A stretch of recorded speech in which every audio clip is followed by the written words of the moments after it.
Assalamualaikum warahmatullahi wabarakatuh. Perkenalkan, kami dari kelompok 10 akan mendiskusikan materi bab 11 Manajemen Keuangan 1 terkait manajemen persediaan. Kami beranggotakan 3 orang. Yang pertama ada Ajis Maulana, yang kedua ada Sandi Andika, dan yang ketiga ada Adi Syaputra. Inilah beberapa poin penting dalam manajemen persediaan yang kami akan bahas. Yang pertama ada pendahuluan, ada klasifikasi persediaan, biaya persediaan, metode manajemen persediaan, metode penilaian persediaan. Baik, poin pertama ada pendahuluan. Persediaan adalah bahan atau barang yang disimpan yang akan digunakan untuk memenuhi tujuan tertentu. Misalnya untuk digunakan dalam proses produksi atau perakitan atau dijual kembali. Persediaan dapat berupa bahan mentah, bahan pembantu, barang dalam proses, barang jadi, ataupun suku cadang. Apabila persediaan besar akan timbul biaya persediaan, dan persediaan kecil terjadi kekurangan persediaan. Persediaan merupakan dana yang menganggur, karena sebelum persediaan digunakan berarti dana yang terkait di dalamnya tidak dapat digunakan. Persediaan meliputi semua barang yang dimiliki perusahaan pada saat tertentu dengan tujuan untuk dijual kembali atau dikonsumsikan dalam siklus operasi normal perusahaan sebagai barang yang dimiliki untuk dijual atau diasumsikan untuk di masa yang akan datang. Semua barang yang terwujud dapat disebut sebagai inventory, tergantung dari sifat dan jenis usaha perusahaan. Menurut Kocher, Eric L.A., persediaan adalah bahan baku dan penolong, barang jadi dan barang dalam proses produksi, dan barang-barang yang tersedia yang dimiliki dalam perjalanan dalam tempat penyimpanan atau konsinyasikan kepada pihak lain pada periode akhir. Jadi secara umum pengertian persediaan adalah merupakan suatu aset yang ada dalam bentuk barang-barang yang dimiliki untuk dijual dalam operasi perusahaan maupun barang-barang yang sedang di dalam proses pembuatan.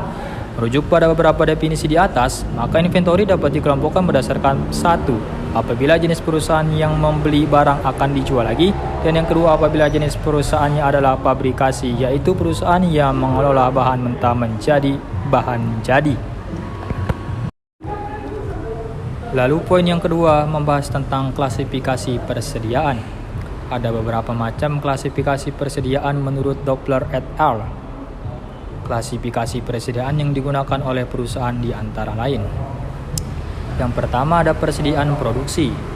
Yang termasuk dalam klasifikasi inventory produksi adalah bahan baku dan bahan-bahan lain yang digunakan dalam proses produksi dan merupakan bagian dari produk.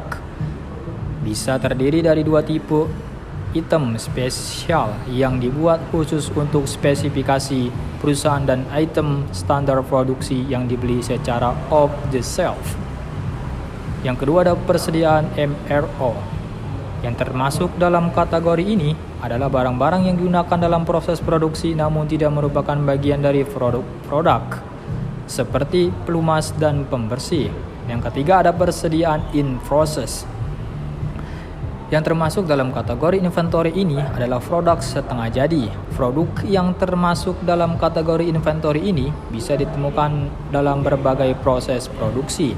Lalu yang keempat ada persediaan finished good.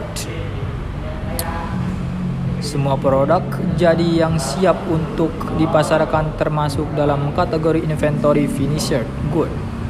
PT XYZ adalah sebuah swalayan yang menjual produk yang siap untuk dipakai. Tidak ada proses pengolahan yang ada di sana, sehingga semua inventory yang dimilikinya termasuk dalam kategori ini. Berdasarkan fungsinya, persediaan dapat dikelompokkan 4 jenis persediaan, yaitu yang pertama ada batch stock atau lot size inventory.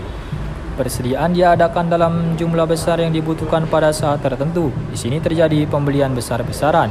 Yang kedua ada fluctuation stock. Jumlah persediaan sesuai dengan jumlah permintaan yang sifatnya berfluktuasi dan tidak beraturan, atau jumlah persediaan tidak tepat dalam satu periode. Anticipation stock.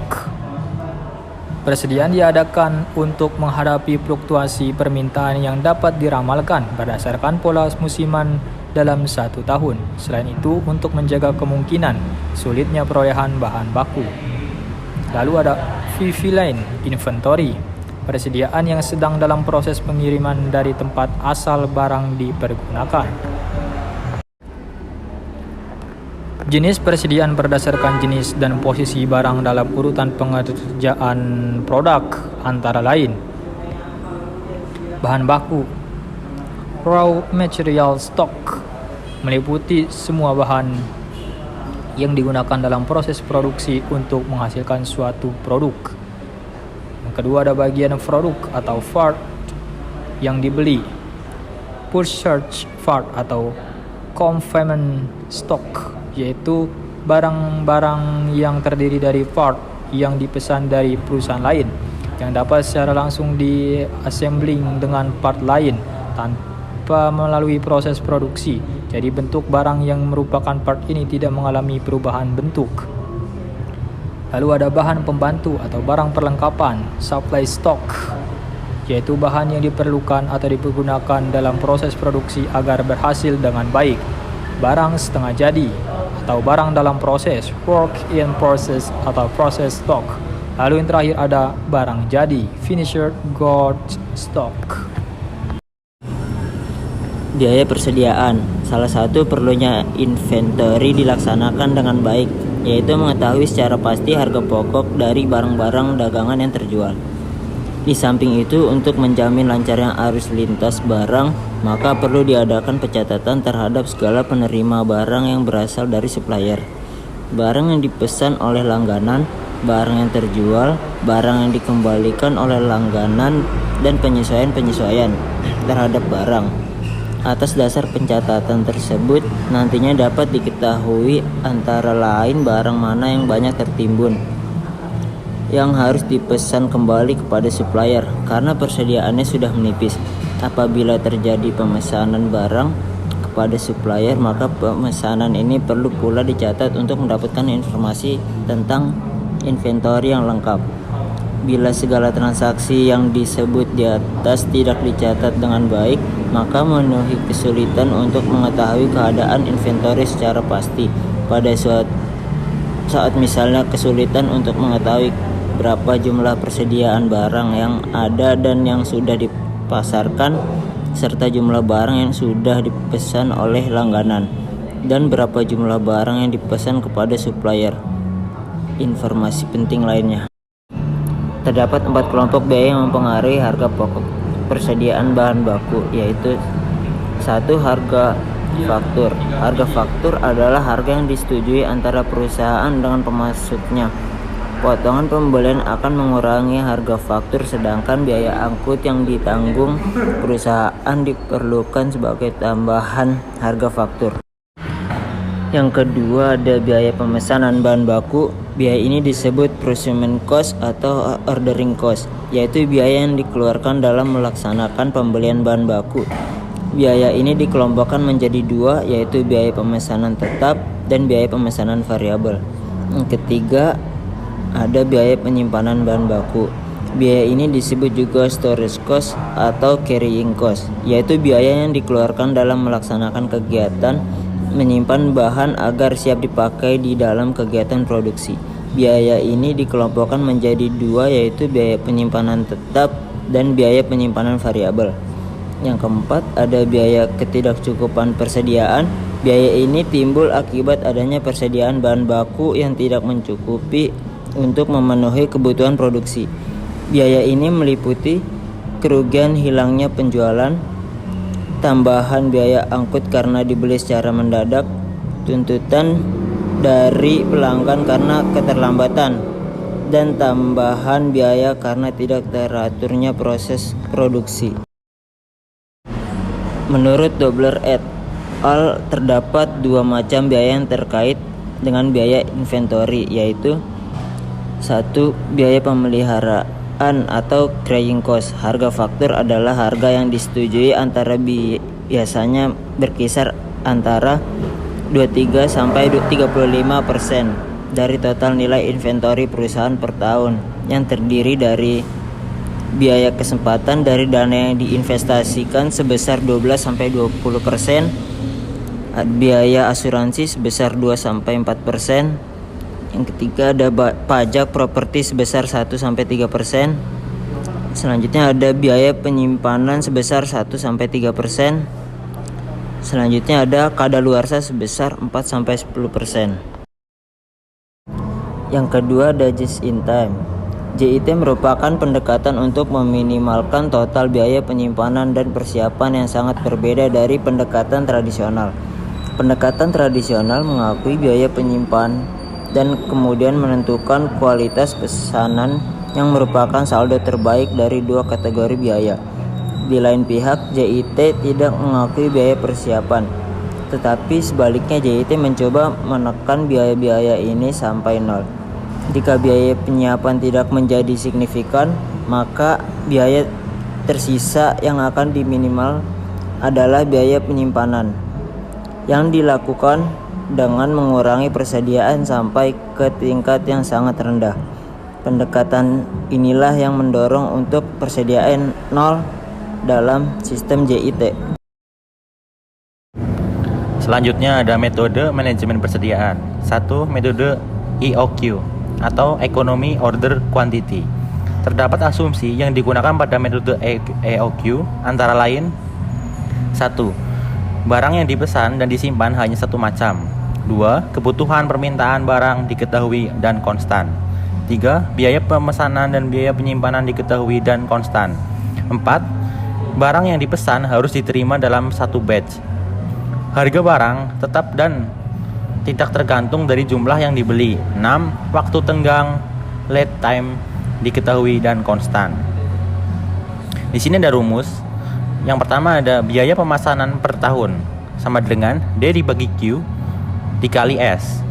Yang kedua ada biaya penyimpanan per tahun sama dengan D dibagi 2 dikali H.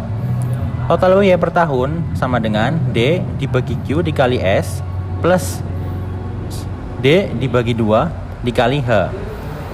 EOQ terjadi bila D dibagi Q sama dikali S sama dengan D dibagi 2 dikali H. Sehingga Q sama dengan akar pangkat 2 DS dibagi H.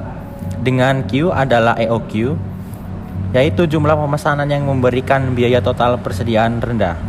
Keterangan D sama dengan jumlah kebutuhan barang, S biaya pemesanan, H biaya penyimpanan, C harga barang, H biaya penyimpanan, Q jumlah pesanan, F frekuensi pemesanan, T jarak waktu antar pesanan, TC biaya total persediaan.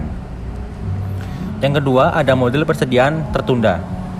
Biaya penyimpanan untuk setiap siklus pesanan sama dengan B2 B pangkat 2 H dibagi 2D.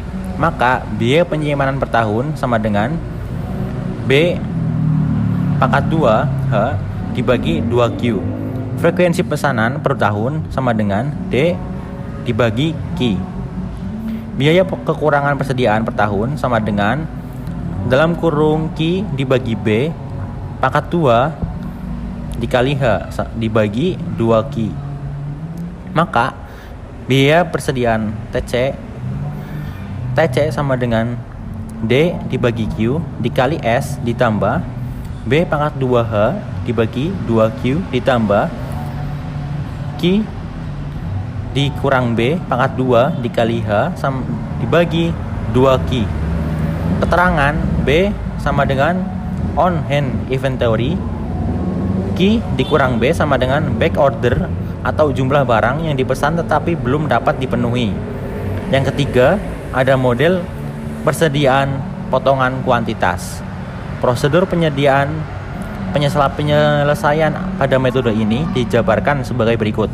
1. Hitung EOQ pada harga terendah. Bila EOQ feasible dalam kurung jumlah yang dibeli sesuai dengan harga yang dipersyaratkan, maka kuantitas tersebut dipilih. Kedua, bila EOQ tidak feasible, hitung total biaya pada kuantitas terendah pada harga tersebut. Yang ketiga, hitung EOQ pada harga terendah berikutnya. Bila feasible, hitung total biayanya. Kemudian, perbandingan total biaya dan kuantitas pesanan yang telah dihitung. Kuantitas optimal adalah kuantitas yang mempunyai total biaya terendah. 4. Apabila langkah 3 masih tidak feasible, Ulangi langkah kedua dan 3 sampai memperoleh EOQ yang visible atau perhitungan tidak mungkin bila dilanjutkan. Yang berikutnya ada metode penilaian persediaan. Terdapat beberapa metode untuk menilai persediaan antara lain. 1. Metode first in first out FIFO method. Keberadaan rekening ini adalah sangat penting sebagai didasarkan atas asumsi bahwa harga barang yang sudah dijual dinilai menurut harga pembelian yang terdahulu masuk. Dengan persediaan akhir dinilai menurut harga pembelian barang yang telah terakhir masuk. 2. Metode last in first out LIFO method. Didasarkan atas asumsi bahwa barang yang telah dijual dinilai menurut harga barang yang terakhir masuk, sehingga persediaan yang masih ada atau stok dinilai berdasarkan harga pembelian barang yang terdahulu. Yang ketiga ada metode rata-rata average method. A. Rata-rata sederhana. Didasarkan atas asumsi bahwa barang yang telah dijual dinilai menurut harga barang yang terakhir masuk, sehingga persediaan yang masih ada atau stok dinilai berdasarkan harga pembelian barang yang terdahulu. B. Rata-rata ketimbang. Berdasarkan atas harga rata-rata, di mana harga tersebut dipengaruhi oleh jumlah barang yang diperoleh pada masing-masing harganya. Sekian itulah beberapa pemaparan materi dari kelompok 10 yang membahas tentang manajemen persediaan bab 11 manajemen keuangan 1. Terima kasih yang sudah mendengarkan. Kurang lebihnya kami mohon maaf. Wabillahi taufiq wal hidayah. Wassalamualaikum warahmatullahi wabarakatuh.